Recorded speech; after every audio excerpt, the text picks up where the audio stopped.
After a years-long court battle, construction is now underway on Enbridge's Line 5 reroute project in northwestern Wisconsin. Just hours after the final permit was approved, that ruling coming this afternoon from the U.S. Army Corps of Engineers.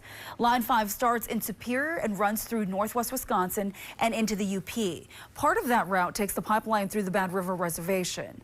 The yellow line you see here shows where Line 5 currently runs. Then the dashed line shows where the relocation route will be. Enbridge submitted permit applications to relocate it about 6 years ago. In November 2024, the DNR awarded permits.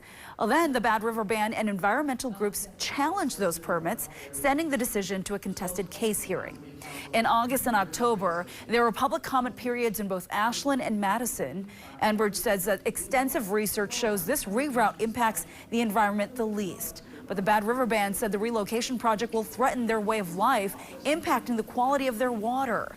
Then just the other week, the administrative law judge ruled in favor of Enbridge, leaving the Army Corps' approval today, the last green light Enbridge needed to start construction. In a statement today, Enbridge's spokespeople wrote, construction will involve the Wisconsin workforce and unions involving more than 700 jobs. They added it's also expected to bring millions in construction-related spending to Ashland, Bayfield, and Iron counties, calling this project the most studied pipeline in the state's history. Meantime, the Bad River Band of Lake Superior, Chippewa had just filed a petition for judicial review on the administrative law judge's decision last week. And in a statement tonight, environmental advocates against the project say they plan to challenge today's ruling as well, saying that the reroute would cause permanent damage to the waterways.